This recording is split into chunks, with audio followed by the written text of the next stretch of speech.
کیا پیغمبر اسلام صلی اللہ علیہ وآلہ وسلم صرف مسلمانوں کے پیغمبر ہیں؟ لوگوں کی ہدایت میں انبیاء کا سب سے بڑا کردار کیا ہوتا تھا اور اللہ نے قیامت کے دن کا علم کسی کو کیوں نہیں دیا ہے؟ آئیے جانتے ہیں سوالوں کے جوابات کے بارے میں ہمارے آج کے اس ایپیسوڈ میں۔ اعوذ باللہ من الشیطان الرجیم، بسم اللہ الرحمن الرحیم۔ محترم ناظرین، سلام علیکم۔ سبیل قرآن کے اس تفسیری پروگرام میں ایک بار پھر آپ کا استقبال کرتے ہیں۔ آج آپ کے سامنے سورہ سبا کی 3 آیتوں کی تفسیر لے کر حاضر ہوئے ہیں، یعنی آیت نمبر 28، 29 اور 30۔ اب آئیے سب سے پہلے اس سورہ کی آیت نمبر 28 کی تلاوت کو اس کے ترجمے کے ساتھ سنتے ہیں۔ کتاب انزلناه الیک مبارک لیدبروا آیاته ولیتذکر اولو الالباب۔ بسم اللہ الرحمن الرحیم۔ وما أرسلناك إلا كافة للناس بشيرا ونذيرا ولكن أكثر الناس لا يعلمون۔ اے رسول، ہم نے تو تم کو تمام دنیا کے لوگوں کے لیے نیکوں کو بہشت کی خوشخبری دینے والا اور بدوں کو عذاب سے ڈرانے والا پیغمبر بنا کر بھیجا، مگر اکثر لوگ اتنا بھی نہیں جانتے۔ تلاوت اور ترجمے کو سن لینے کے بعد اب آئیے آیت نمبر 28 کے نقطے کو بھی جان لیتے ہیں۔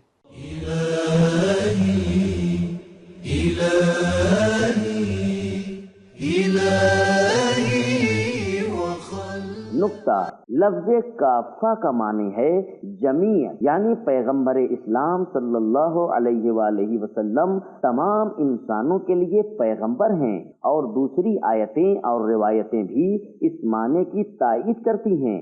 یا تو اس کا معنی روکنے والا ہے، یعنی پیغمبر اسلام صلی اللہ علیہ وآلہ وسلم لوگوں کو کفر و شرک اور گناہ سے روکتے ہیں، اور لفظ کافہ میں جو تے ہے وہ تاکید کے لیے ہے۔ ان دونوں میں سے پہلا والا معنی بہتر ہے۔ تفسیر مجمع البیان۔ نقطے کو جان لینے کے بعد اب آئیے اس آیت کے پیغامات کو بھی غور سے سن لیتے ہیں۔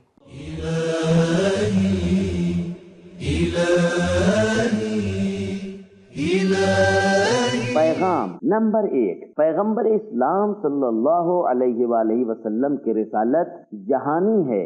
نمبر 2، لوگوں کی ہدایت میں انبیاء کا سب سے بڑا کردار خوشخبری دینا اور ڈرانا ہے۔ اب آئیے سورہ سبا کی آیت نمبر 29 اور 30 کی تلاوت اور اس کے ترجمے کو غور سے سنتے ہیں۔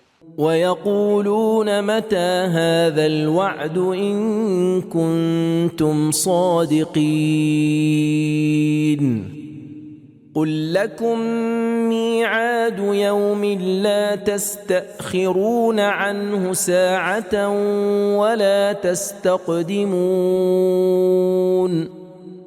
اور کہتے ہیں کہ اگر تم اپنے دعوے میں سچے ہو تو آخر یہ قیامت کا وعدہ کب پورا ہوگا؟ اے رسول، تم ان سے کہہ دو کہ تم لوگوں کے واسطے ایک خاص دن کی میعاد مقرر ہے کہ نہ تم اس سے ایک گھڑی پیچھے رہ سکتے ہو اور نہ آگے ہی بڑھ سکتے ہو۔ تلاوت اور ترجمے کو سن لینے کے بعد اب آئیے ان 2 آیتوں کے نقطے کو بھی جان لیتے ہیں۔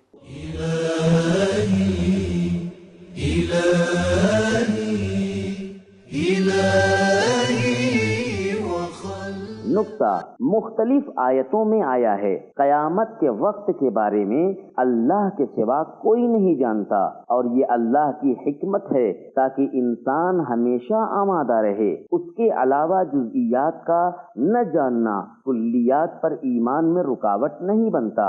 مثال کے طور پر گھنٹی بجنے پر آپ کو اس بات کا علم ہو جاتا ہے کہ دروازے پر کوئی ہے، حالانکہ آپ اس شخص کی جزئیات کو نہیں جانتے کہ وہ مرد ہے یا عورت، اس کی عمر کیا ہے، یا کتنا بوڑھا یا کتنا پڑھا لکھا ہے۔ ان سب چیزوں کا نہ جاننا آپ کے اس بات کے علم کو کوئی نقصان نہیں پہنچتا کہ دروازے پر کوئی ہے۔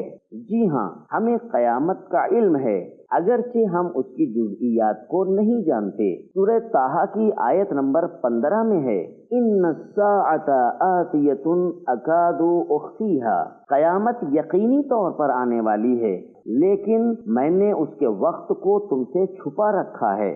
نقطے کو جان لینے کے بعد اب آئیے ان 2 آیتوں کے پیغامات کو بھی غور سے سن لیتے ہیں۔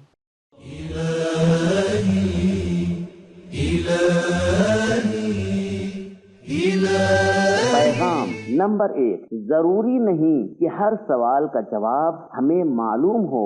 لوگوں نے سوال کیا کہ قیامت کب آئے گی؟ متی ھذا الوعد، تم کہہ دو اس کا وقت میں نہیں جانتا۔ میعاد یوم۔ نمبر 2، قیامت بہت اہم دن ہے۔ لفظ یوم نکرہ ہے اور تنوین کے ساتھ ہے جو عظمت اور بزرگی کی علامت ہے۔ نمبر 3، قیامت آنے کا وقت تبدیل کے قابل نہیں ہے۔ تو ناظرین کرام، ہم نے یہ جانا کہ پیغمبر اسلام صلی اللہ علیہ وآلہ وسلم صرف مسلمانوں کے پیغمبر نہیں ہیں بلکہ تمام انسانوں کے پیغمبر ہیں۔ لوگوں کی ہدایت میں انبیاء کا سب سے بڑا اور اہم کردار خوشخبری دینا اور ڈرانا ہے، اور اللہ نے قیامت کا علم کسی کو اس لیے نہیں دیا ہے تاکہ انسان ہمیشہ آمادہ اور تیار رہے۔ یہ تھے ہمارے سوالوں کے جوابات۔ ملتے ہیں اگلے ایپیسوڈ میں، تب تک کے لیے خدا حافظ۔ سبیل قرآن، قرآنی سماج کی پہچان۔